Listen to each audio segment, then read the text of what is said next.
আসসালামু আলাইকুম, আমন্ত্রণ বাংলাভিশন সংবাদে। আপনাদের সঙ্গে থাকছি সেলিনা তাওহিদ। শুরুতেই জানিয়ে দিচ্ছি বিআরবি কেবল সংবাদ শিরোনাম।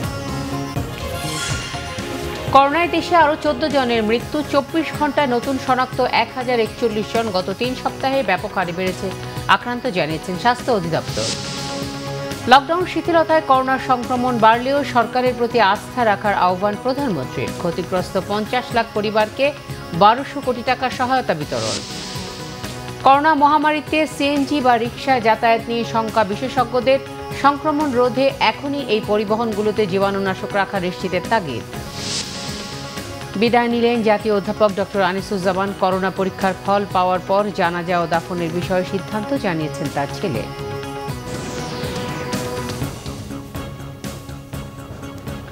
দেখছিলেন বিআরবি কেবল সংবাদ শিরোনাম। এবারে বিস্তারিত। করোনায় আক্রান্ত হয়ে আরও 14 জন মারা গেলেন। এ নিয়ে মৃতের সংখ্যা 283 জনে দাঁড়ালো। নতুন 7392 জনের নমুনা পরীক্ষায় শনাক্ত হয়েছেন 1041 জন। মোট আক্রান্তের সংখ্যা এখন 18,863 জন। বুধবার স্বাস্থ্য অধিদপ্তরের নিয়মিত স্বাস্থ্য বুলেটিনে এইসব তথ্য জানানো হয়। গত কয়েকদিন ধরেই পাল্লা দিয়ে করোনায় আক্রান্তের সংখ্যা বাড়ছে। এবার মৃত্যুর তালিকায় এলেন আরও 14 জন। স্বাস্থ্য অধিদপ্তরের সবশেষ বুলেটিনে জানানো হয় 41টি ল্যাবে গত 24 ঘন্টায় নমুনা পরীক্ষা করা হয়েছে 7,392 জনের। 68তম দিনে এসে মোট আক্রান্তের সংখ্যা এখন 18,863 জন। করোনায় এখন পর্যন্ত মারা গেছেন 283 জন, সুস্থ হয়েছেন 3,427 জন। গত 24 ঘন্টায় সুস্থ হয়েছেন 66 জন। 1041 জন ব্যক্তি এই 24 ঘন্টা শনাক্ত হয়েছে। এর মধ্যে আমাদের ঢাকার ল্যাবগুলির মধ্যে শনাক্ত হয়েছে আমাদের 754 জন এবং ঢাকার বাইরের ল্যাবগুলিতে শনাক্ত হয়েছে 287 জন। 14 জন মৃত্যুবরণ করেছেন গত 24 ঘন্টায়। তাদের মধ্যে পুরুষ 11 জন এবং নারী 3 জন। ঢাকার মধ্যে 9 জন এবং ঢাকার বাইরে চট্টগ্রামে 5 জন। গত টানা 5 দিন ধরে করোনায় সংক্রমণ ও মৃত্যু দুটোই বেড়েছে। 18ই মার্চ দেশে করোনায় প্রথম মৃত্যুর পর থেকে গত 3 সপ্তাহে আক্রান্তের হার বেড়েছে বলে জানিয়েছে স্বাস্থ্য অধিদপ্তর। আমরা এখন 10ম সপ্তাহের মধ্যে আছি। আজকে আমরা 14ই মেতে। আমি গত 3 সপ্তাহে আমাদের যা পরিবর্তন হয়েছে এটি আমি আপনাদের সামনে তুলে ধরতে চাই। আমাদের 8ম সপ্তাহ যেটা ছিল 26 এপ্রিল থেকে 2 মে, সেখানে আমাদের শনাক্ত ছিল 3,792 জন। 9ম সপ্তাহ যেটা 3 মে থেকে 9 মে, সেখানে আমাদের মোট শনাক্ত হয়েছিল 4,980 জন। আমরা এখন 10ম সপ্তাহে, আমাদের এখনো 2 দিন বাকি আছে।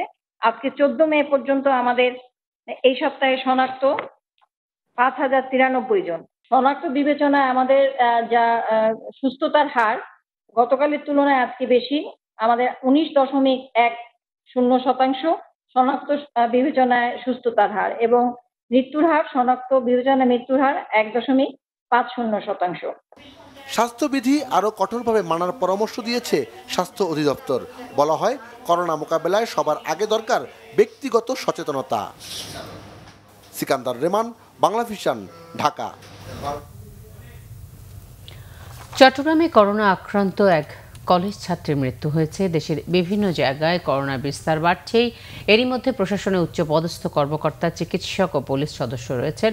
এদিকে হবিগঞ্জের জেলা প্রশাসক কামরুল হাসান সহ প্রশাসনের 5 কর্মকর্তা সুস্থ হয়ে কাজে যোগ দিয়েছেন। চট্টগ্রামে জেনারেল হাসপাতালে চিকিৎসাধীন অবস্থায় করোনায় আক্রান্ত সুলতানা আখি নামে এক কলেজ ছাত্রীর মৃত্যু হয়েছে। তিনি মহানগরীর পতেঙ্গায় সিটি কর্পোরেশন পরিচালিত একটি কলেজের স্নাতক শ্রেণীর শিক্ষার্থী ছিলেন। আখি আগে থেকে ব্লাড ক্যান্সারে ভুগছিলেন বলে জানিয়েছেন চিকিৎসক। এ নিয়ে চট্টগ্রামে করোনায় মারা গেছেন 27 জন। চুয়াডাঙ্গায় নতুন করে 11 জন করোনায় আক্রান্ত হয়েছেন। এদের মধ্যে জেলা প্রশাসনের 2 জন নির্বাহী ম্যাজিস্ট্রেট ও সদর উপজেলা স্বাস্থ্য অফিসের হেড অ্যাকাউন্ট্যান্ট ও অফিস সহকারী রয়েছেন। জেলায় আক্রান্তের সংখ্যা দাঁড়ালো 43 জনে। এর মধ্যে সুস্থ হয়ে বাড়ি ফিরেছেন 1 জন ও মারা গেছেন 1 জন। বগুড়ায় আরও 5 জন করোনায় আক্রান্ত হয়েছেন। তাদের মধ্যে 1 জন চিকিৎসক, 2 জন পুলিশের এসআই সহ নারায়ণগঞ্জ থেকে যাওয়া এক শ্রমিক। এ পর্যন্ত বগুড়ায় আক্রান্ত হয়েছে মোট 57 জন। 9 জন সুস্থ হয়ে বাড়ি ফিরেছেন। গাজীপুরে 15 জন পুলিশ সদস্যের করোনা শনাক্ত হয়েছে। আক্রান্তদের মধ্যে একজন উপপরিদর্শক, 3 জন সহকারী উপপরিদর্শক ও 11 জন কনস্টেবল রয়েছেন। দুপুরে বিষয়টি নিশ্চিত করেছেন Gazipur metropolitan police commissioner Anwar Hossain. এদিকে গাজীপুরের কাপাসিয়ায় এক করোনা আক্রান্ত রোগী নিখোঁজ রয়েছে বলে জানিয়েছেন উপজেলা নির্বাহী কর্মকর্তা ইসমত আরা আক্তার। মুন্সিগঞ্জে নতুন করে অতিরিক্ত জেলা ম্যাজিস্ট্রেট, এক চিকিৎসক সহ 27 জনের করোনা শনাক্ত হয়েছে। এ নিয়ে আক্রান্তের সংখ্যা দাঁড়ালো 331 জন। টাঙ্গাইলে একদিনে সর্বোচ্চ 13 জন করোনায় আক্রান্ত হয়েছেন। জেলায় মোট আক্রান্তের সংখ্যা 73 জন। সাভারে করোনা আক্রান্তের তালিকায় যুক্ত হয়েছে 6 মাসের এক শিশু ও তার ট্রাফিক পুলিশ সার্জেন্ট বাবা। এ নিয়ে আক্রান্তের সংখ্যা দাঁড়ালো 91 জন, মারা গেছেন 2 জন। এদিকে ফেনীতে 5 মাসের এক শিশু, 4 নারী সহ আরও 7 জনের করোনা শনাক্ত হয়েছে। এ নিয়ে জেলায় চিকিৎসক সহ 26 জনের করোনা শনাক্ত হলো। জয়পুরহাটে নতুন করে আরও 2 জন করোনায় আক্রান্ত হয়েছেন। তারা পোশাক কর্মী বলে জানা গেছে। এ নিয়ে জেলায় মোট শনাক্ত 74 জন। বাগেরহাটের কচুয়ায় ঢাকা থেকে যাওয়া আইসোলেশনে ভর্তি এক যুবকের করোনা ভাইরাস শনাক্ত হয়েছে। বুধবার রাতে তার বাড়িসহ আশেপাশের 7টি বাড়ি লকডাউন করেছে প্রশাসন। বর্তমানে জেলায় 4 করোনা রোগী রয়েছেন। রংপুর বিভাগে নতুন করে 2 জেলায় 12 জন করোনায় আক্রান্ত হয়েছেন। আক্রান্তদের মধ্যে 6 জন রংপুর নগরীতে। বিভাগে মোট করোনা রোগীর সংখ্যা বেড়ে দাঁড়ালো 156 জনে। সুচরিতা সূচি, বাংলা ভিশন নিউজ ডেস্ক। দেশের ইতিহাসে প্রথমবারের মতো প্রায় 50 লাখ পরিবারকে এককালীন 2,500 টাকা করে মোট প্রায় 1200 কোটি টাকা নগদ সহায়তা দিয়েছে সরকার। গণভবন থেকে ভিডিও কনফারেন্সের মাধ্যমে আজ এই কার্যক্রমের উদ্বোধন করেন প্রধানমন্ত্রী শেখ হাসিনা। তিনি বলেন, লকডাউন শিথিলতার জন্য করোনার সংক্রমণ বেড়ে গেছে, তবে এটি নিয়ন্ত্রণে রাখা সম্ভব। পরিস্থিতি মোকাবেলায় সরকারের প্রতি আস্থা রাখতে দেশবাসীর প্রতি আহ্বানও জানান প্রধানমন্ত্রী। প্রতি পরিবারে 4 জন সদস্য ধরা হলে নগদ সহায়তার উপকারভোগী হয়েছেন দেশের 4 কোটি মানুষ। এজন্য সরকারের ব্যয় হলো 2,500 টাকা করে প্রায় 1,200 কোটি টাকা। বৃহস্পতিবার গণভবন থেকে ভিডিও কনফারেন্সে যুক্ত হয়ে প্রধানমন্ত্রী শেখ হাসিনা এ কার্যক্রম উদ্বোধন করেন। প্রধানমন্ত্রী বলেন, করোনাকালীন দুর্যোগে এককালীন এই সহায়তা সামান্য হলেও পর্যায়ক্রমে সুবিধাভোগী বাড়ানো হবে। মানুষ যেন অভুক্ত থেকে কষ্ট না পায়, সেজন্য ত্রাণ বিতরণ সুপরিকল্পিতভাবে চলছে বলেও জানান সরকার প্রধান। সমগ্র বাংলাদেশে অত্যন্ত সুপরিকল্পিতভাবে কিন্তু এই ত্রাণ বিতরণ চলছে এবং সেটা আমি প্রতিনিয়ত খবর নিয়ে থাকি একেবারে প্রত্যন্ত অঞ্চল পর্যন্ত। আমরা যেমন সরকারের পক্ষ থেকে দিচ্ছি, বিভিন্ন বিত্তবানরা দিচ্ছেন, বিভিন্ন এবং আমাদের দলের পক্ষ থেকেও আমরা আমাদের কমিটি করে দিয়ে সারা এলাকায় প্রত্যেকটা একবার ইউনিয়ন পর্যায় পর্যন্ত করে আমরা সেখানেও আমাদের সাধ্যমতো ত্রাণ বিতরণ করে যাচ্ছি। অর্থাৎ কোনো মানুষ যেন না খেয়ে কষ্ট না পায়। দেশবাসীকে আমি বলবো যে আপনারা সবাই আস্থা রাখবেন, বিশ্বাস রাখবেন, মনোবল রাখবেন এবং যে কোনো পরিস্থিতি মোকাবেলার জন্য সবসময় প্রস্তুত থাকবেন। জীবিকার স্বার্থে সাধারণ ছুটিতে কড়াকড়ি শিথিল করা হয়েছে বলেও জানান প্রধানমন্ত্রী। সবাই যেন আমরা এই অবস্থা থেকে দ্রুত বেরিয়ে আসতে পারি। যদিও আমরা কিছুটা আমাদের শিথিলতার জন্য হয়তো এটা একটু সংক্রমণ বেড়ে গেছে, তবে আমি আশা করি যে এটাও আমরা নিয়ন্ত্রণে আনতে পারবো। কারণ আমরা যদি বিশ্বের উন্নত দেশগুলির সাথে আমাদের দেশের তুলনা করি, সে তুলনায় আমি বলবো যে আমাদের স্বাস্থ্যসেবা যথেষ্ট দক্ষতার পরিচয় দিয়েছে। ঈদের আগে এতিমদের পাশাপাশি 7,000 কওমি মাদ্রাসা এবং মসজিদে আর্থিক সহায়তা দেওয়ার ঘোষণাও দেন প্রধানমন্ত্রী শেখ হাসিনা। অনুষ্ঠান থেকে মোবাইল ও অনলাইন ব্যাংকিং ব্যবস্থায় স্নাতক ও সমমান পর্যায়ের শিক্ষার্থীদের উপবৃত্তি ও টিউশন বিতরণ করেন প্রধানমন্ত্রী। সৈয়দ আব্দুল মুহিত, বাংলা ভিশন, ঢাকা। গার্মেন্টস দোকানপাট খুলে দেয়ায় করোনার বিস্তার বাড়ছে, আবারও বলেছেন স্বাস্থ্যমন্ত্রী জাহিদ মালিক। এই সংখ্যা আরও বাড়বে বলেও সতর্ক করেছেন তিনি। বৃহস্পতিবার দুপুরে নতুন নিয়োগপ্রাপ্ত সিনিয়র স্টাফ নার্সদের বরণ অনুষ্ঠানে তিনি মন্তব্য করেন। প্রধান অতিথির বক্তব্যে স্বাস্থ্যমন্ত্রী বলেন, অন্যান্য দেশের তুলনায় বাংলাদেশে করোনার মৃত্যু এবং আক্রান্তের সংখ্যা কম। এ থেকেই প্রমাণ হয় সরকার ভালো করেছে। দেশের সকল হাসপাতালে কোভিড রোগীর পাশাপাশি অন্য রোগীদেরও স্বাস্থ্যসেবা দিতে হবে। এবারের ঈদে কাউকে গ্রামের বাড়ি না যাওয়ার অনুরোধ করে স্বাস্থ্যমন্ত্রী বলেন, যার যার অবস্থানে থেকে ঈদ পালন করতে হবে। 8 বিভাগের মধ্যে করোনায় আক্রান্তের হার ঢাকায় সবচেয়ে বেশি, তাই ঢাকা বিভাগকে নিয়ন্ত্রণে রাখতে পারলে করোনার বিস্তার ঠেকানো সম্ভব বলে মন্তব্য করেন জাহিদ মালিক।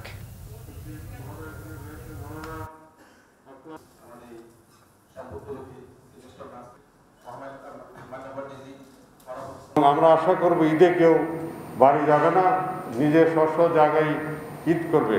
আমাদের আক্রান্ত সংখ্যা একটু বেড়ে গেছে। গার্মেন্টস খুলে দেওয়া হয়েছে, আমাদের এখন বাজার ঘাটও কিছুটা খুলে দেওয়া হয়েছে এবং অন্যান্য যে ধর্মীয় কার্যক্রমও খুলে দেওয়া হয়েছে। কিছু বাড়তে পারে, কিন্তু আমরা আশা করি আমরা যদি স্বাস্থ্যবিধিগুলো মেনে চলি তাহলে পরে এটা অবশ্যই নিয়ন্ত্রণে থাকবে। বিশ্বের বিভিন্ন দেশে করোনা ভাইরাসের মৃতের সংখ্যা ৩ লাখের কাছাকাছি, আক্রান্ত ৪৪,৬৪,০০০-এর উপরে। এই মহামারীর মধ্যেই লকডাউন শিথিল করা শুরু করেছে ফ্রান্স, নিউজিল্যান্ড, জাপান সহ বিভিন্ন দেশ। করোনায় হানায় সবচেয়ে নাজুক যুক্তরাষ্ট্রে বৃহস্পতিবার কয়েক ঘন্টায় মারা গেছেন ৩২৭ জন, আর বুধবার ২৪ ঘন্টায় মারা যান আরও ১,৭৭২ জন। এতে সেখানে মৃতের সংখ্যা বেড়ে দাঁড়ায় ৮৫,৫২৭ জনে। আক্রান্ত ১৪,৩৭,০০০-এর বেশি। উইসকনসিনে লকডাউনে মেয়াদ ২৬ মে পর্যন্ত বাড়ানোর সিদ্ধান্ত বাতিল করে রায় দিয়েছে সুপ্রিম কোর্ট। প্রেসিডেন্ট ডোনাল্ড ট্রাম্পের নির্দেশে লকডাউন শিথিল বা তুলে নেওয়ার কর্মকাণ্ড চললেও বিরোধী ডেমোক্র্যাট পার্টির নিয়ন্ত্রিত একাধিক রাজ্যের মতো উইসকনসিনেও এর বিপক্ষে অবস্থান নিয়েছিল। ইউরোপে মৃতের সংখ্যা শীর্ষে থাকা যুক্তরাজ্যে বৃহস্পতিবার কয়েক ঘন্টায় ৪২৮ জন, স্পেনে ২১৭ জন, ইতালিতে ২৬২ জন, বুধবার ফ্রান্সে ৮৩ জন মারা গেছে। যুক্তরাজ্যে লকডাউন শিথিল হলেও একাধিক পরিবার ও আত্মীয় স্বজনদের বড় জনসমাগমে নিষেধাজ্ঞা বহাল রয়েছে। করোনার কারণে টানা ২ মাস বিরতির পর স্বাস্থ্যবিধি মেনে ক্লাস শুরু হয়েছে ফ্রান্সের প্রাইমারি স্কুলগুলোতে। অবশ্য হাই স্কুলগুলো বন্ধ থাকবে ২৫ মে পর্যন্ত। তবে সরকারের এই সিদ্ধান্তের কড়া সমালোচনা করেছে স্থানীয় বিরোধী নেতারা। এদিকে করোনায় আরোপিত জরুরি অবস্থা আজ প্রত্যাহার করবে জাপান। লকডাউন শিথিলের দ্বিতীয় ধাপে শুধু পানশালা ছাড়া সব খুলে দেওয়ার ঘোষণা দিয়েছে নিউজিল্যান্ড।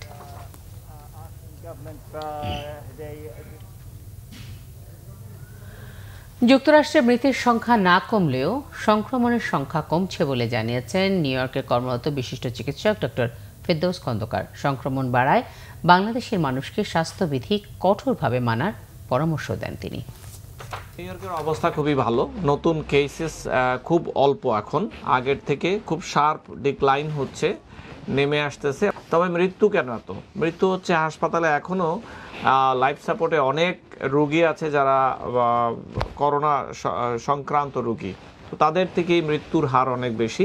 একটি সময় বলা হচ্ছিল যে একজন মানুষের সংস্পর্শে ৩০ মিনিট আনপ্রোটেক্টেড থাকলে এইটি হবার সম্ভাবনা থাকে, কিন্তু এখন বলা হচ্ছে যে না, ৩০ মিনিট কোনো কথা নেই। এই ভাইরাসটি ৮ মিনিট একটি জায়গাতে ভাসতে পারে, যে যিনি আক্রান্ত ব্যক্তি তিনি যদি বলেন তারপরে ৮ মিনিট পর্যন্ত এটি বাঁচতে পারে।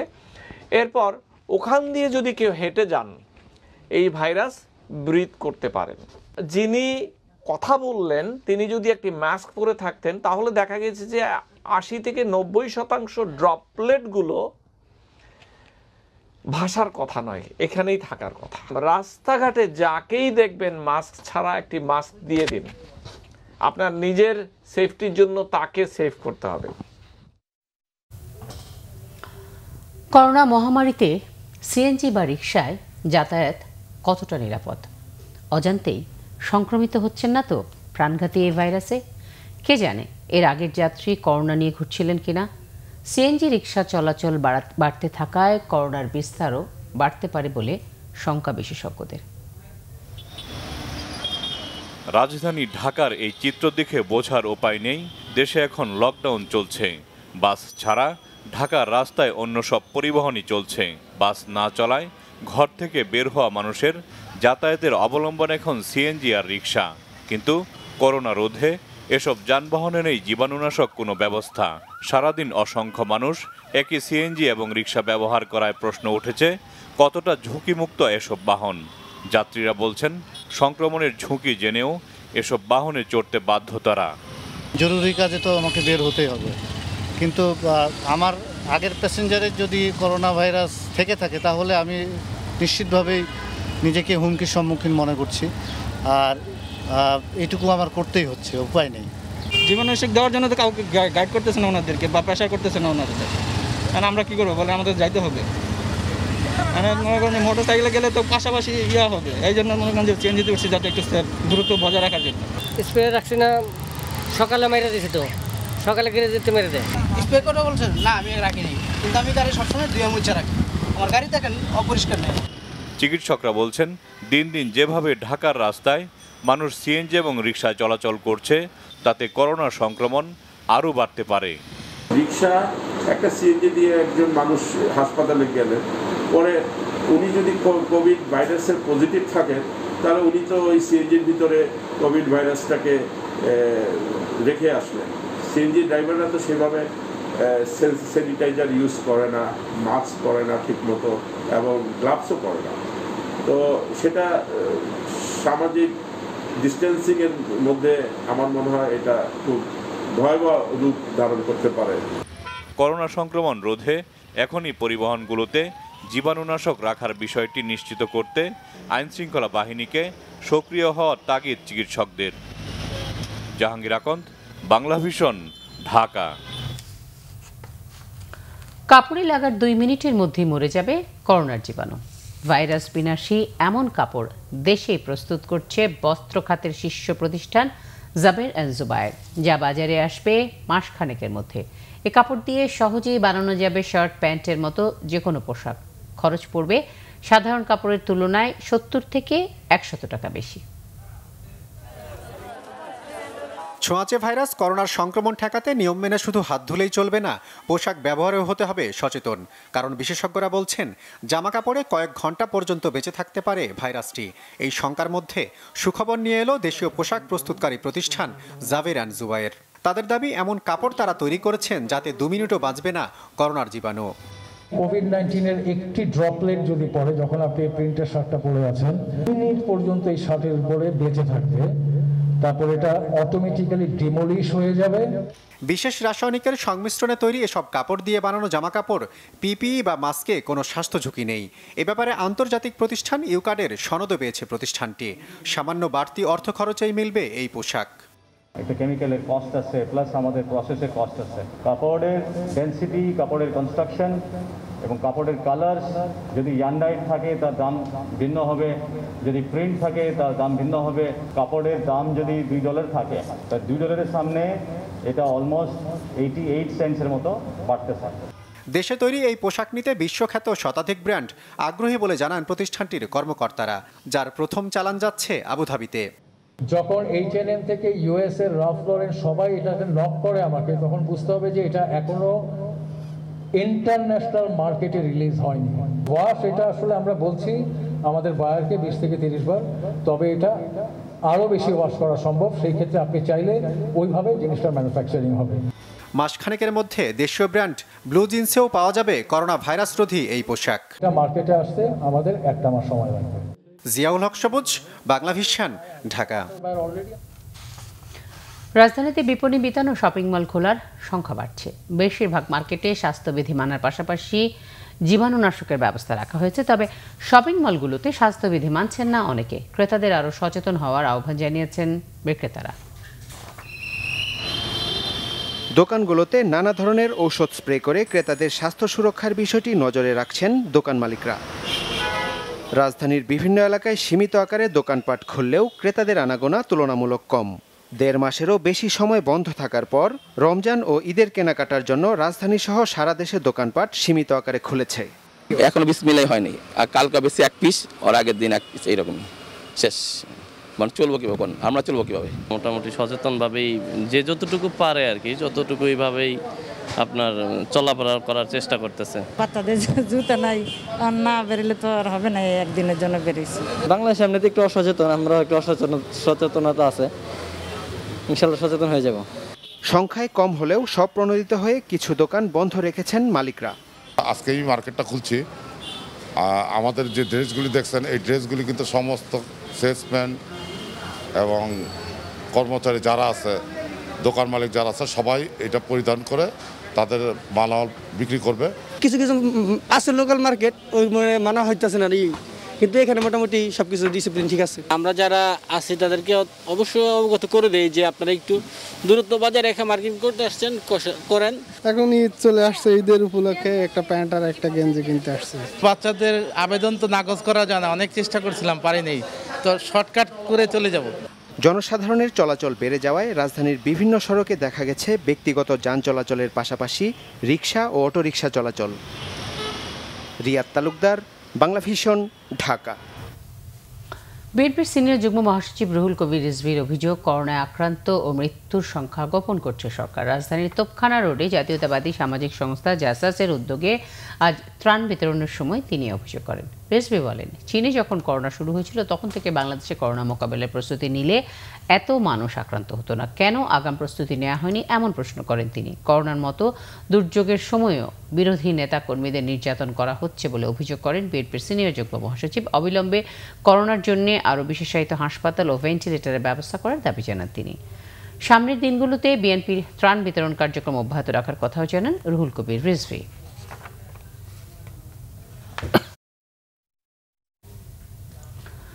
দেশ বরেণ্য শিক্ষাবিদ জাতীয় অধ্যাপক ডক্টর আনিসুজ্জামান আর নেই। ইন্না লিল্লাহি ওয়া ইন্না ইলাইহি রাজিউন। মৃত্যুকালে তাঁর বয়স হয়েছিল ৮৩ বছর। বর্ণাঢ্য জীবনের অধিকারী আনিসুজ্জামান বৃহস্পতিবার বিকেল ৪:৫৫ ঢাকার সিএমএইচে মারা যান। শিক্ষা ও সাহিত্যে অসামান্য অবদানের জন্য ২ বাংলা থেকে পেয়েছেন সম্মাননা। জাতীয় পুরস্কার পাওয়া এই শিক্ষাবিদের মৃত্যুতে শোক জানিয়েছেন রাষ্ট্রপতি মোহাম্মদ আব্দুল হামিদ ও প্রধানমন্ত্রী শেখ হাসিনা। আনিসুজ্জামান, একটি নাম, একটি প্রতিষ্ঠান। পশ্চিমবঙ্গের ২৪ পরগনা জেলার বসিরহাটে জন্ম নেয়া শিশুটি যে ২ বাংলার শিক্ষা সাহিত্যাঙ্গনে সিংহপুরুষ হয়ে উঠবেন তা হয়তো কেউই ভাবেনি। সম্ভ্রান্ত মুসলিম পরিবারে বেড়ে ওঠা আনিসুজ্জামান শুধু বাংলাদেশেই নয়, ভারতের বাংলা সাহিত্যের বড় গবেষকের আসন দখল করেছেন। আনিসুজ্জামান ১৯৩৭ সালের ১৮ ফেব্রুয়ারি জন্মগ্রহণ করেন। তিনি কলকাতার পার্ক সার্কাস স্কুলে শিক্ষা জীবন শুরু করেন। এরপর খুলনা হয়ে ঢাকায় চলে আসে তাঁর পরিবার। ১৯৫৬ সালে ঢাকা বিশ্ববিদ্যালয় থেকে স্নাতক ও ১৯৫৭ সালে একই বিষয়ে প্রথম শ্রেণীতে প্রথম স্থান অধিকার করে স্নাতকোত্তর ডিগ্রি অর্জন করেন। বাংলা সাহিত্যে মুসলিম মানুষ বিষয়ে পিএইচডি অর্জন করেন তিনি। ছাত্র জীবনে মূল বইপত্র পড়তে হবে, কেবল সহায়ক বই, নোট বই পড়লে হবে না। যা পাঠ করবে সেটা যেন নিজের মনে ধারণ করতে পারে, এই চেষ্টাটা করতে হবে। তাহলেই আমার মনে হয় সত্যিকার শিক্ষা লাভ করবে। ঢাকা বিশ্ববিদ্যালয়ের শিক্ষকতার মাধ্যমে কর্মজীবন শুরু করেন ডক্টর আনিসুজ্জামান। ১৯৬৯ সালের জুনে চট্টগ্রাম বিশ্ববিদ্যালয়ে বাংলা বিভাগে যোগ দেন। ১৯৮৫-তে আবারও তিনি ঢাকা বিশ্ববিদ্যালয়ে ফিরে আসেন। ২০০৩ সালে অবসর নেন ডক্টর আনিসুজ্জামান। দেশ বরেণ্য এই শিক্ষাবিদ দায়িত্ব পালন করেছেন দেশি বিদেশি শিক্ষা ও গবেষণা প্রতিষ্ঠানে। নজরুল ইনস্টিটিউট ও বাংলা একাডেমির সভাপতির দায়িত্ব পালন করেন অধ্যাপক আনিসুজ্জামান। ডক্টর আনিসুজ্জামান অসাম্প্রদায়িক চেতনা, রাষ্ট্র ও সমাজ বিনির্মাণে কাজ করে গেছেন আজীবন। শিক্ষা ও সাহিত্যে অসামান্য অবদানের জন্য ২ বাংলার সর্বোচ্চ রাষ্ট্রীয় সম্মাননা পান তিনি। ১৯৭০ সালে বাংলা একাডেমি সাহিত্য পুরস্কার, ১৯৮৫-তে ২১ পদক, ২০১৫ সালে সর্বোচ্চ রাষ্ট্রীয় পদক স্বাধীনতা পুরস্কার পান তিনি। আর ২০১৪ সালে ভারত সরকার তাদের রাষ্ট্রীয় পুরস্কার পদ্মভূষণ পদক দেয় বাংলা সাহিত্যের এই কিংবদন্তিকে। এছাড়াও দেশ বিদেশে অসংখ্য পুরস্কার ও সম্মাননা পান তিনি। ৮৩ বছরেও দিব্যি সমাজ উন্নয়ন ও সাহিত্যাঙ্গনে দাপটের সাথেই বিচরণ করছিলেন জাতীয় অধ্যাপক আনিসুজ্জামান। হঠাৎ ২৭ এপ্রিল অসুস্থ হয়ে পড়লে প্রথমে ইউনিভার্সাল কার্ডিয়াক হাসপাতাল, পরে ঢাকার সম্মিলিত সামরিক হাসপাতালে নেওয়া হয় বরেণ্য এই শিক্ষাবিদকে। বৃহস্পতিবার হাসপাতালেই মারা যান জাতির এই আলোকবর্তিকা। মিরাজ হোসেন গাজী, বাংলা ভিশন, ঢাকা। জাতীয় অধ্যাপক ডক্টর আনিসুজ্জামানের কোভিড পরীক্ষার ফল পজিটিভ হওয়ায় করোনার স্বাস্থ্যবিধি মেনে দাফন করার সিদ্ধান্ত হবে এই দেশে বরেণ্য শিক্ষাবিদকে। এর আগে সন্ধ্যায় ডক্টর আনিসুজ্জামানের ছেলে আনন্দজামান জানিয়েছেন, মরদেহ ঢাকা সম্মিলিত সামরিক হাসপাতালে মর্গে রাখা হয়েছে। জি পজিটিভ, জি মানে করোনা পজিটিভ আসছে। জি জি, সুতরাং আর কিছু করা যাচ্ছে না। না জানালে আবার জি জি জি ওটাই ভাবছিলাম। এদিকে করোনার বিস্তার ঠেকাতে অ্যান্টিবডি টেস্টকে ইতিবাচক ডেভেলপমেন্ট হিসেবে দেখছে যুক্তরাজ্য। দেশটির স্বাস্থ্য বিভাগ এই পরীক্ষা শুরুর অনুমোদনও দিয়েছে। এ বিষয়ে জানতে এখন আমরা যুক্ত হচ্ছি ইম্পেরিয়াল কলেজ লন্ডনের ক্লিনিক্যাল লেকচারার ডক্টর মঞ্জুর শওকতের সঙ্গে। ডক্টর মঞ্জুর শওকত, করোনার বিস্তর। ডক্টর মঞ্জুর, আপনি কি শুনতে পাচ্ছেন? হ্যাঁ, আমি শুনতে পাচ্ছি সেলিনা। ধন্যবাদ বাংলাদেশের অনুষ্ঠানের সাথে আমার মতামতকে শেয়ার করার জন্য। বাংলাদেশের মানুষ আপনারা যারা নিশ্চয়ই আপনারা ভালো আছেন। যেটি ব্যাপারে আমি আজকে আপডেট করতে চাচ্ছি যে কোভিড-19 করোনা ভাইরাসের জন্য সুইস ফার্মাসিউটিক্যালস কোম্পানি রস ফার্মাসিউটিক্যালস একটা নতুন অ্যান্টিবডি টেস্ট ডেভেলপ করেছে। অ্যান্টিবডি টেস্ট সাধারণত কারোর যখন করোনা আক্রান্ত হওয়ার পরে যখন একজন রেস্কিউ মানুষকে যে টেস্টটা করা সেটা হচ্ছে যে অ্যান্টিবডি টেস্ট। এবং এই নতুন অ্যান্টিবডি যেটা ডেভেলপ করেছে সেটির মাধ্যমে 100% ভাবে নিশ্চিতভাবে বলা যাবে কোন ব্যক্তি করোনা আক্রান্ত হয়েছিলেন কিনা। আরেকটি ব্যাপার হচ্ছে যে এই যে নতুন এই টেস্টটি আবিষ্কৃত হয়েছে, এই অ্যান্টিবডি টেস্ট নতুন কোনো কিছু নয়। এই অ্যান্টিবডি টেস্টগুলো কিন্তু এখনো বিভিন্ন রকম অ্যান্টিবডি টেস্ট বিভিন্ন দেশে প্রচলিত আছে, but no other antibody test is as effective like this one, which has developed by Roche Pharmaceuticals. আর আরেকটি কথা বলতে হচ্ছে যে এই এফিকেসি এতটুকু এই অ্যান্টিবডি টেস্টের দ্বারা বোঝা যাবে যে একজন মানুষের আসলে কতটুকু রোগ প্রতিরোধ ক্ষমতা তৈরি হয়েছে, এটা কি শর্ট লিভ ইমিউনিটি নাকি লং লিভ ইমিউনিটি তৈরি হয়েছে, এবং তার পাশাপাশি কোনো লোকের যে প্রতিরোধ ক্ষমতা তৈরি হয়েছে তারপরেও কি উনি করোনা ভাইরাসে আক্রান্ত হতে পারেন কিনা। তো ডিপার্টমেন্ট অফ পাবলিক হেলথ, ইংল্যান্ডের ডিপার্টমেন্ট অফ পাবলিক হেলথ এই যে টেস্টটি যখন রোজ ফার্মাসিউটিক্যালস ডেভেলপ করেছে, এটি ডেভেলপ করার পর ইউএসএ প্রায় 2 সপ্তাহ আগে এটিকে অনুমোদন দিয়েছে, এফডিএ অনুমোদন দিয়েছে। কিন্তু ব্রিটেন এটাকে ভ্যালিডিটি টেস্ট করার জন্য ইউনিভার্সিটি অফ অক্সফোর্ডের ইমিউনোলজি ডিপার্টমেন্টকে ডেলিগেট করেছিল এটা ভ্যালিডিটি টেস্ট করার জন্য। গতকালকে এটা ভ্যালিডিটি টেস্টে পাস হওয়ার পরে department of public health England আপনার এটাকে অ্যাপ্রুভ করেছে, এটাকে মাস লেভেলে এটাকে টেস্ট করার জন্য। এবং এই টেস্টটি করার জন্য প্রতি 18 মিনিটে একজন মানুষকে টেস্ট করা যাবে এবং ঘন্টায় 300 জন মানুষকে ম্যাক্সিমাম এই নতুন অ্যান্টিবডি টেস্ট দ্বারা টেস্ট করা যাবে। ব্রিটিশ সরকার এটাকে গেম চেঞ্জার হিসেবে মনে করছেন, এই নতুন ডেভেলপকৃত যে অ্যান্টিবডি টেস্ট। কেন এই সরকার এটাকে গেম চেঞ্জার হিসেবে মনে করছে, তার প্রধান কারণ হচ্ছে এখন ধরেন যে সেফ ডিস্টেন্সিং এবং লকডাউনের কারণে পুরা ব্রিটেন সহ সারা ওয়ার্ল্ডের ইকোনমি কিন্তু অনেকখানি স্থবির হয়ে আছে, ইকোনমি একেবারেই চলছে না। ডক্টর শওকত, আপনাকে অনেক ধন্যবাদ। দর্শক, যুক্তরাজ্য থেকে ডক্টর শওকত আমাদেরকে জানাচ্ছিলেন অ্যান্টিবডি ডেভেলপমেন্ট সম্পর্কে। লোক সমাগম বিবেচনা করে শপিং মল ও কাঁচা বাজারগুলোতে নিরাপত্তা বৃদ্ধি করা শুরু করেছে আইনশৃঙ্খলা বাহিনী। সামাজিক দূরত্ব নিশ্চিত সহ মাস্ক ও হ্যান্ড গ্লাভস ব্যবহারে জনগণকে উদ্বুদ্ধ করছেন তারা। এই ক্ষেত্রে সামনে আরও কঠোর হওয়ার ঘোষণা দিয়েছেন তারা। লকডাউন শিথিল হওয়ায় রাজধানীতে দিনে দিনে বাড়ছে লোকজনের উপস্থিতি। বিশেষ করে ঈদকে কেন্দ্র করে শপিং মল ও বিপণী বিতানগুলোতে লোকজনের সংখ্যা বেড়েই চলছে। বিশেষ করে জীবাণুনাশক গেট ব্যবহার না করে কেউ মার্কেটে প্রবেশ করছে কিনা তা আনা হচ্ছে নজরদারিতে। যারা আসতেছেন তাদেরকে মাস্ক বাধ্যতামূলক করা হয়েছে, তাদের স্যানিটাইজেশনের পর্যাপ্ত ব্যবস্থা নেওয়া হয়েছে। এছাড়াও আমরা প্রত্যেকটি দোকানেও যাতে এই ধরনের ব্যবস্থা নেওয়া হয় এবং নিরাপদ দূরত্ব, সামাজিক দূরত্ব নিশ্চিত করে যাতে তারা কেনাকাটা নিশ্চিত করতে পারেন, তার জন্য আমরা পুলিশ সর্বোত্তমভাবে চেষ্টা করছি। এবং কোথাও যদি এর ব্যত্যয় বা কিছু পাই, আমরা সংশ্লিষ্ট দোকান মালিককে প্রথমে ওয়ার্নিং দিচ্ছি এবং পরবর্তীতে তাকে প্রয়োজনে বন্ধ করে দিচ্ছি। এদিকে কাঁচা বাজারগুলোতেও দিনে দিনে বাড়ছে মানুষের ভিড়। জীবাণুনাশক গেট ব্যবহারে জনগণকে উদ্বুদ্ধ করছেন বাংলাদেশ সেনাবাহিনী। এই শুধু কয়টা বাজার করার জন্য আসছে, এই বাজার থেকে আসি বিভিন্ন গামটাম থেকে, আবার একজনের হাতে আর একজন টাকা পয়সা হয়, এটার জন্য জীবাণুমুক্ত হয়েছে, ভালো হয়েছে। এদিকে মাইকিং সহ নানা সচেতনামূলক কার্যক্রম চালিয়ে যাচ্ছেন তারা। সবাইকে নিয়ে আমরা এই কমিটিগুলির মাধ্যমে যেন সবাই নিরাপদ দূরত্ব বজায় রেখে কাজ করতে পারে এবং লোকজনের স্বাস্থ্য সচেতনভাবে জীবাণুনাশক কার্যক্রমগুলি সঠিকভাবে নিয়ে কাজ করতে পারে, সেভাবে আমরা কাজ করছি। জনগণ সচেতন না হলে করোনা ভাইরাস প্রতিরোধ আইনশৃঙ্খলা বাহিনীর একার পক্ষে মোকাবেলা সম্ভব নয় বলে মনে করেন তারা। জিয়া খান, বাংলা ভিশন, ঢাকা। মুক্তিযুদ্ধ বিষয়ক মন্ত্রী আকম মোজাম্মেল হক বলেছেন, কোনো লোক যাতে না খেয়ে মারা না যায় প্রধানমন্ত্রী শেখ হাসিনা সেই ব্যবস্থা করেছেন। সারা দেশে প্রবর্তিত কার্ডধারীদের মাঝে খাদ্য সামগ্রী বিতরণ করা হবে বলেও জানান আকম মোজাম্মেল হক। সকালে গাজীপুরের কালিয়াকৈর পৌরসভার উদ্যোগে করোনায় কর্মহীন হয়ে পড়া নিম্ন আয়ের মানুষের মাঝে খাদ্য সামগ্রী বিতরণের সময় তিনি এসব কথা বলেন। চান্দারার সরকারি প্রাথমিক বিদ্যালয়ে আয়োজিত আলোচনা সভায় আরও বক্তব্য রাখেন কালিয়াকৈর পৌরসভার মেজর মুজিবুর রহমান। সরকারি ত্রাণের পাশাপাশি বিভিন্ন ব্যক্তি ও প্রতিষ্ঠানের পক্ষ থেকে এলাকায় খাদ্য সামগ্রী বিতরণ করা হচ্ছে। এ পর্যন্ত 33,000 নিম্ন আয়ের পরিবারকে এই সহযোগিতা করা হয়।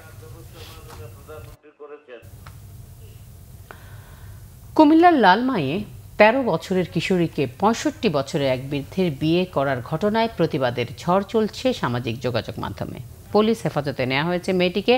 বৃদ্ধ স্বামী পলাতক। উপজেলার পেরুল দক্ষিণ ইউনিয়নের পশ্চিম পেরুল গ্রামের ইমাম হোসেনের পরিবারের দেখাশোনা করতেন রিকশা চালক শামসুল হক। তার কন্যা মরিয়ম স্থানীয় একটি স্কুলের 8ম শ্রেণীর শিক্ষার্থী। শামসুল হক নিজের রিকশায় তাকে নিয়মিত স্কুলে আনা নেওয়া করতেন। মাঝে মধ্যে তিনি ওই বাড়িতে রাত্রি যাপনও করেছেন। এ নিয়ে স্থানীয়রা আপত্তি করলেও ওই মেয়ের সাথে নিজের ছেলের বিয়ে দেওয়ার কথা এলাকায় প্রচার করেন তিনি। কিন্তু 10 মে নিজেই 13 বছরের ছোট মেয়েকে নিয়ে উধাও হয়ে যান। তার বিরুদ্ধে ওই ছাত্রীর প্রাথমিক শিক্ষা সনদ জন্ম নিবন্ধনের বয়স জালিয়াতির অভিযোগ করেন স্থানীয়রা। অপহরণের মামলা করেন মেয়ের মা তাসলিমা আক্তার। তবে নানার বয়সী মানুষকে স্বেচ্ছায় বিয়ে করেছেন বলে জানিয়েছেন মরিয়ম। অনেক বেশি না। আপনার বয়স, আপনার মা বলতেছে 13 বছর, আপনার স্বামী বলতেছে 18 বছর, সত্য কোনটা? 18 বছর। 18 বছর। আপনি তো 8ম শ্রেণীতে পড়েন। জি। 18 বছর হয় কেমনে? 2002 থেকে এসব করেন। 2002 থেকে আপনার গ্যাপ ছিল প্রায়। জি। কি কারণে বাপ মায়ের হতে যাবে? নানা কেন বাপ হতে যাবে? মানুষ বলতেছে সেজন্য। আমার কি বাপ মায়ের নাইনি? আমার বাপ নাকি মরে গেছেন? আমার বাপ ডাকা। শামসুল সাহেব আগে আপনার নানা ছিল, এখন আপনার স্বামী।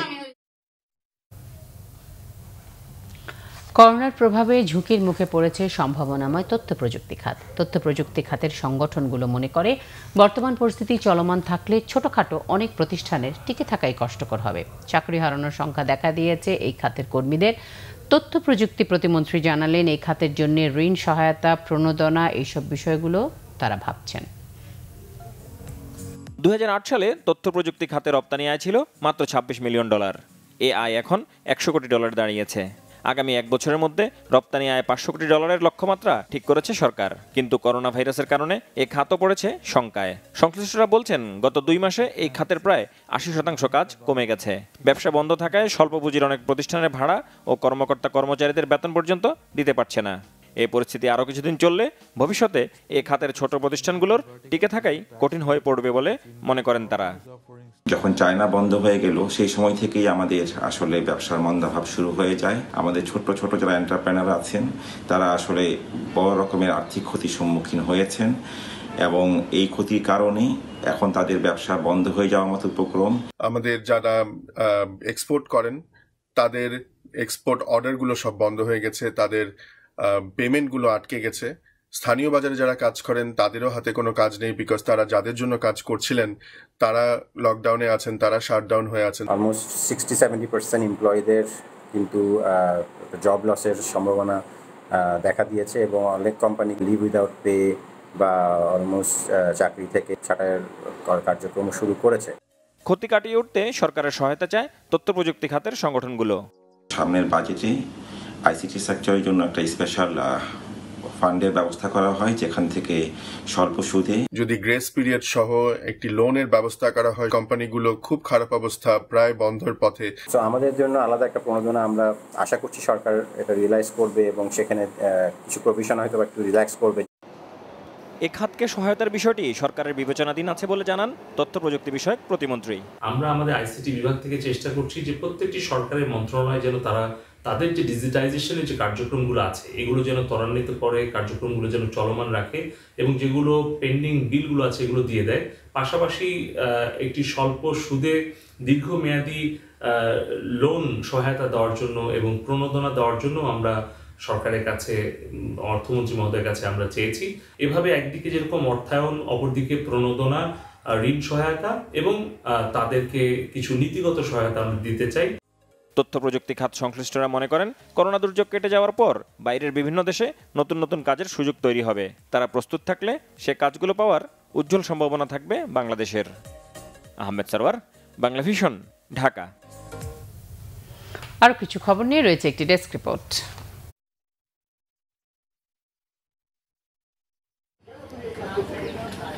নারায়ণগঞ্জে চিকিৎসার খরচ যোগাতে নবজাতক বিক্রির সিদ্ধান্ত নেওয়া পরিবারের দায়িত্ব নিয়েছেন সোনারগাঁও উপজেলা আওয়ামী লীগের যুগ্ম আহ্বায়ক মাসুদুর রহমান মাসুদ। হাসপাতালের খরচ সহ ওই পরিবারের ভরণ পোষণ করবেন বলেও জানিয়েছেন তিনি। রবিবার উপজেলা স্বাস্থ্য কমপ্লেক্সে সন্তান জন্ম দেন দিনমজুরের স্ত্রী মনি বেগম। পরে চিকিৎসা খরচ যোগাতে নবজাতক বিক্রির সিদ্ধান্ত নিয়েছিল পরিবারটি। করোনা পরিস্থিতিতে যশোরের শার্শায় অসহায়দের ত্রাণ দিয়েছেন বিএনপির সাবেক দপ্তর সম্পাদক ও সাবেক সংসদ সদস্য মফিকুল হাসান তৃপ্তি। বাগাসলা বাজারে 11টি ইউনিয়নের প্রায় 5,000 মানুষের হাতে ত্রাণ তুলে দেন তিনি। স্থানীয় বিএনপির অন্য নেতারা এ সময় উপস্থিত ছিলেন। নরসিংদীর শিবপুরে কৃষকের ধান কেটে দিয়েছে জেলা যুবলীগের নেতাকর্মীরা। সকাল থেকে বিকাল পর্যন্ত শিবপুর উপজেলার বাজনাবু গ্রামের 4 বর্গা চাষির 5 বিঘা জমির ধান কেটে বাড়ি পৌঁছে দেন তারা। ব্রাহ্মণবাড়িয়ায় কর্মহীন ও অসহায় পরিবারের জন্য ঈদ সামগ্রী পৌঁছে দেওয়া হয়েছে। শহরের ফুলবাড়িয়ায় স্বেচ্ছাসেবী সংগঠন ভুইয়া ফাউন্ডেশনের চেয়ারম্যান কবির আহমেদের উদ্যোগে ও জেলা বিএনপির সহায়তায় প্রায় 1500 পরিবারের মাঝে খাদ্য সামগ্রী দেওয়া হয়। যশোরে কর্মহীন মানুষের মাঝে ত্রাণ দিয়েছে মুসলিম এইড ইনস্টিটিউট অব টেকনোলজি নামে একটি সামাজিক সংগঠন। যশোর কালেক্টরেটে জেলা প্রশাসক শফিউল আরিফ এ কর্মসূচির উদ্বোধন করেন। সাভারে বিভিন্ন শ্রেণী পেশার মানুষের মাঝে ঈদ সামগ্রী বিতরণ করেছে স্বেচ্ছাসেবক লীগ। উপজেলার ভাকুরতায় সভাপতি নির্মল রঞ্জন গুহ ও সাধারণ সম্পাদক আফজালুর রহমান বাবু এসব সামগ্রী বিতরণ করেন। Banglavision news desk. Amin jewellers আন্তর্জাতিক সংবাদ।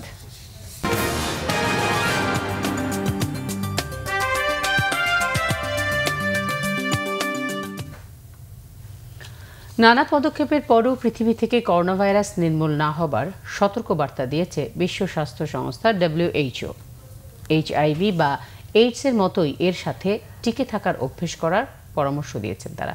বিশ্ব স্বাস্থ্য সংস্থার প্রাত্যহিক অনলাইন ব্রিফিংয়ে জানানো হয়, সার্বিক তথ্য বিশ্লেষণে ধারণা করা হচ্ছে বিশ্বজুড়ে টিকে থাকা নানা ভাইরাসের সাথে করোনাও হয়তো থেকে যাবে। করোনা আসলে কখন বিলুপ্ত হবে তা বলা অসম্ভব হওয়ায় বাস্তববাদী হয়ে এই মহামারীকে সাথে নিয়ে চলার অভ্যেস করার পরামর্শ দেন বিশ্ব স্বাস্থ্য সংস্থার কর্মকর্তারা।